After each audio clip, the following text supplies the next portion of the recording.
चलें जी, हम एक क्वेश्चन कंट्रोल अकाउंट्स का सॉल्व कर लेते हैं जिससे हमें थोड़ा सा आइडिया हो जाए कि हमने अपने सिस्टम को यूज़ कैसे करना है। मैं आपको फिर से एक दफ़ा समझाता हूँ कि हमारा सिस्टम है क्या। सिस्टम क्या है जी? सिस्टम ये कहता है कि जी अकाउंटिंग हमेशा स्टार्ट होएगी ओरिजिनल सोर्स ऑफ डॉक्यूमेंट से। ठीक है जी, उससे हम प्राइम एंट्री बुक्स बनाएंगे। ठीक है जी, जैसे ये हमारे पास सेल्स डे बुक है, ये सेल रिटर्न डे बुक है, ये कैश बुक है, ये कैश बुक का डिस्काउंट अलाउड कॉलम। हम इनवॉइस को देख के सेल्स डे बुक में रिकॉर्ड कर लेंगे इनवॉइस, ए की सेल्स, बी की सेल्स, सी की सेल्स, डी की सेल्स और फिर टोटल सेल्स। याद रहे ये जो टोटल सेल्स हैं, ये टोटल सेल्स जो हैं ये हमारा अकाउंटेंट यूज़ करता है सेल्स लेजर कंट्रोल अकाउंट बनाते वक्त। टोटल सेल रिटर्न भी अकाउंटेंट यूज़ करता है। टोटल कैश रिसीव्ड भी अकाउंटेंट यूज़ करता है। टोटल ऑफ डे बुक्स, मैं कह सकता हूँ टोटल ऑफ डे बुक से जनरल लेजर बनते हैं, यानी कि अकाउंटिंग बनती है। अकाउंटिंग में हम टोटल ऑफ डे बुक से चलते हैं, जबकि हमारा जो ये सिस्टम है जिसका नाम है सेल्स लेजर, रिसीवेबल लेजर, आ customer, individual, personal, subsidiary, incomplete. Subsidiary कहते हैं साइड वाले को। ये हमारा प्राइम सिस्टम है, ये हमारा रिसीवेबल कंट्रोल अकाउंट है, ये हमारा अकाउंटिंग है। यहाँ पे सेल्स लेजर कंट्रोल अकाउंट बनता है, यहाँ का बैलेंस जाता है, ये हमारा प्राइम सिस्टम है। यहाँ का बैलेंस जाता है हमारा फाइनेंशियल पोजीशन में, बैलेंस शीट में। ये अकाउंटिंग नहीं है। ठीक है जी, इसको करने वाला क्रेडिट कंट्रोलर है, यहाँ अकाउंटेंट नहीं है, कैशियर है। ये अकाउंटेंट का काम है। एक एक सेल्स को यहाँ पे ट्रीट करते हैं, ए की सेल्स, बी की सेल्स, सी की सेल्स, डी की सेल्स। सेल्स करोगे तो पैसे रिसीव करने हैं, रिसीवेबल्स बढ़ जाएंगे। सेल रिटर्न से रिसीवेबल्स कम हो जाएंगे। जैसे ये देखो, बी की 3000 की सेल्स, 3000 उससे लेने थे, सेल किया तो माइनस 1200 जो उसने वापस कर दिया, तो हमने फिर उससे 1800 लेने हैं। ए को 1000 की सेल की है और 200 वापस मिल गया, 800 यानी कि 800 ए से रिसीव करने। सी की 2000 माइनस 300 माइनस 1000 माइनस 200 500। इसी तरह इन सारे बैलेंसेस को लिस्ट ऑफ बैलेंसेस में ऐड करके ये बैलेंस आ गया हमारे पास। सो सेल्स डे बुक के अंदर आने वाली, सेल रिटर्न डे बुक के अंदर आने वाली, कैश बुक के अंदर आने वाली और डिस्काउंट अलाउड के कॉलम में आने वाली एक एक वैल्यू को क्रेडिट कंट्रोलर यूज करता है, और क्रेडिट कंट्रोलर सेल्स लेजर या फिर रिसीवेबल लेजर बनाता है। अकाउंटेंट साहब total of sales day book, total of sale return, total of cash receive, total of discount, total को अकाउंटेंट साहब यूज करते हैं। अकाउंटेंट साहब टोटल से sales ledger control account draw करते हैं। सिस्टम आना बहुत जरूरी है। सिस्टम आता है तो ये देखो, मेरे पास एक क्वेश्चन है, मैं क्वेश्चन पढ़ देता हूँ। वो कहता है रहीम एक ट्रेडर है जो कि सेल्स करता है क्रेडिट पे, और उसने एक सेल्स लेजर कंट्रोल अकाउंट बना दिया है और उसने एक बैलेंस निकाल लिया है। अब होता है, अब ये बैलेंस और क्रेडिट कंट्रोलर का बैलेंस, ये बैलेंस और क्रेडिट कंट्रोलर का बैलेंस क्या होने चाहिए? सेम। लेकिन क्या मसला है जी, वो अगली लाइन में बता रहा है। वो कहता है जो क्रेडिट कंट्रोलर ने सेल्स लेजर, याद रहे सेल्स लेजर कुछ और है, सेल्स लेजर कंट्रोल अकाउंट कुछ और है।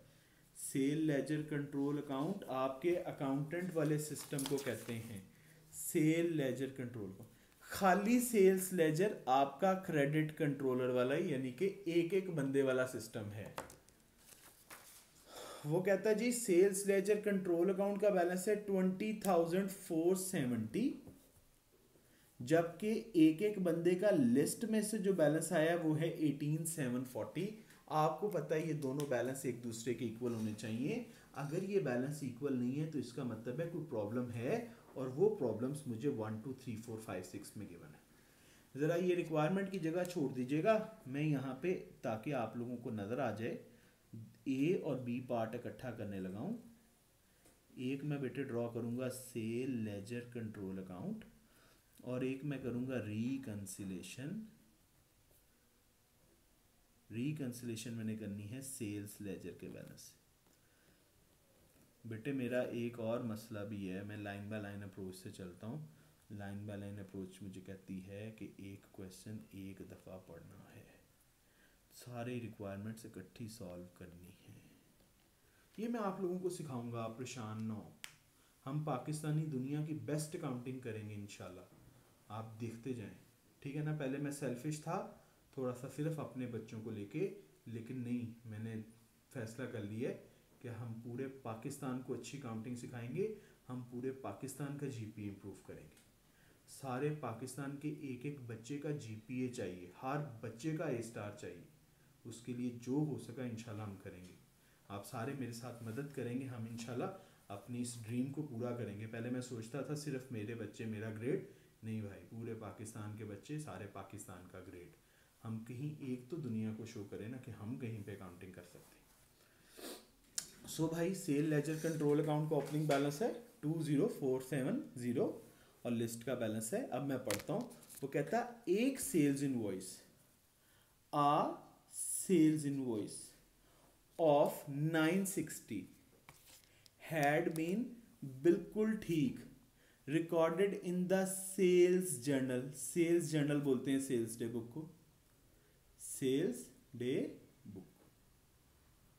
वो कहता है एक सेल्स थी 960 की, वो कहता है सेल्स डे बुक में बिल्कुल ठीक आई हैं। फिर हुआ क्या है, वो कहता है but had not been posted to the customers laser.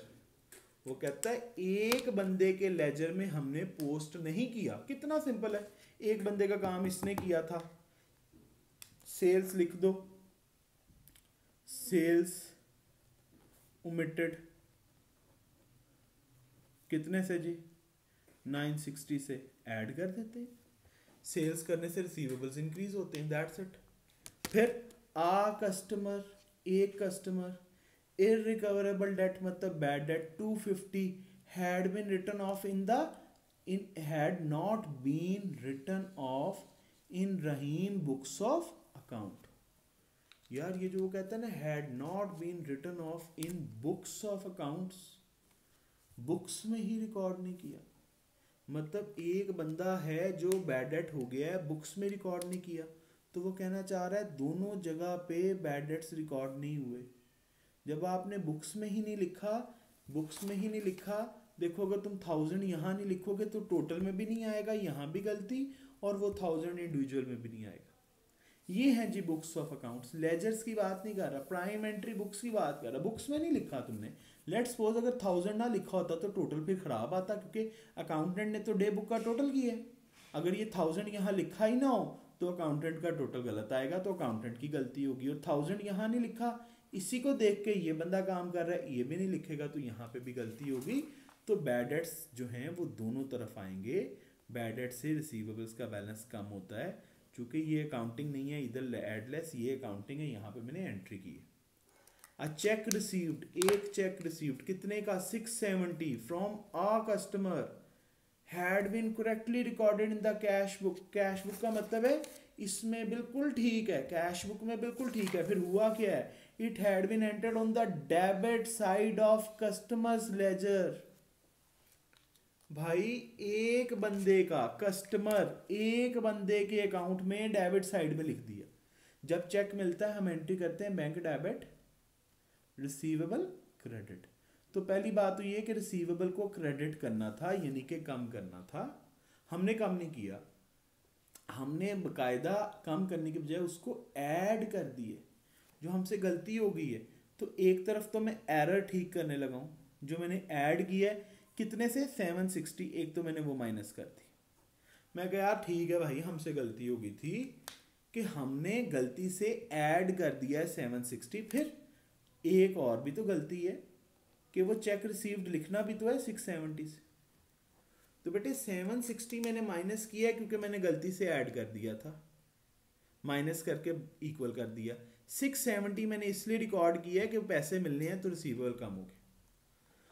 अगला जी, a cheque receive 200 from a customer had been return unpaid by the customer's bank. वो कहता है जी चेक डिसऑनर हो गया है। डिसऑनर पे हम क्या करते थे, अगर आपने मेरी पहली वीडियो देखी है, हम उसको वापस रिसीवेबल बनाते थे।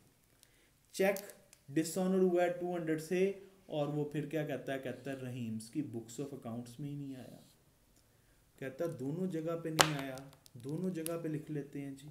डिसऑनर पे हम वापस रिसीवेबल बनाते हैं जी 200। वापस रिसीवेबल बनाने का मतलब क्या है कि हम रिसीवेबल के बैलेंस को ऐड करते हैं। डिस्काउंट अलाउड ऑफ 830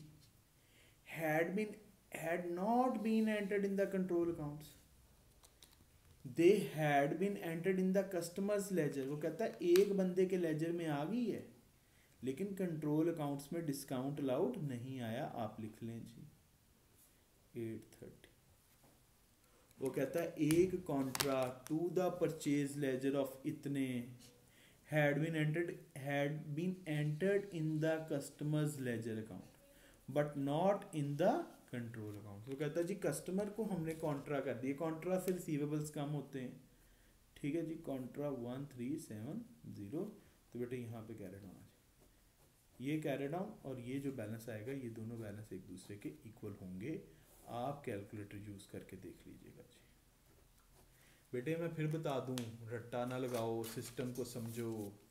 अगर आपने सिस्टम समझ लिया, क्रेडिट कंट्रोलर का सिस्टम समझ लिया, अकाउंटेंट का समझ लिया, तो फिर जैसी मर्जी एरर हो, फिर वो अगर आपको कहता है सेल्स डे बुक ओवरकास्ट, तो तुम्हें पता है सेल्स डे बुक का टोटल किसने किया, अकाउंटेंट ने। कहता है sale return day book overcast, तुम्हें पता है रिटर्न डे बुक का टोटल किसने किया, अकाउंटेंट ने। गलती किसकी है, अकाउंटेंट की। Sales of 200 not recorded in mister C account, तुम्हें पता है मिस्टर सी का काम किसने किया, क्रेडिट कंट्रोलर ने। गलती कहाँ पे है, sales ledger. Bad debt of 400 not recorded in the books, दोनों जगह पे तुम्हें समझ होनी चाहिए रिसीवेबल्स कब इंक्रीज होते हैं कब डिक्रीज होते हैं। तुम्हें बार बार प्रैक्टिस करनी चाहिए। खुद क्वेश्चन बनाओ, लिखो क्रेडिट सेल्स, लिखो क्रेडिट सेल्स से रिसीवेबल्स डेबिट होते हैं, रिसीवेबल्स डेबिट होते हैं तो इंक्रीज होते हैं। क्रेडिट सेल्स की एंट्री होती है, रिसीवेबल्स डेबिट, सेल्स क्रेडिट। ये बहुत मज़े का गिफ्ट वाला टॉपिक है, इसको ज़रूर तैयार करो। और भी क्वेश्चंस करूँगा लेकिन अभी के लिए मैं चाह रहा था बस टॉपिक समझ लग जाए। क्वेश्चन करूँगा थोड़ा सा, मैं कोर्स ख़त्म कर लूँ पहले।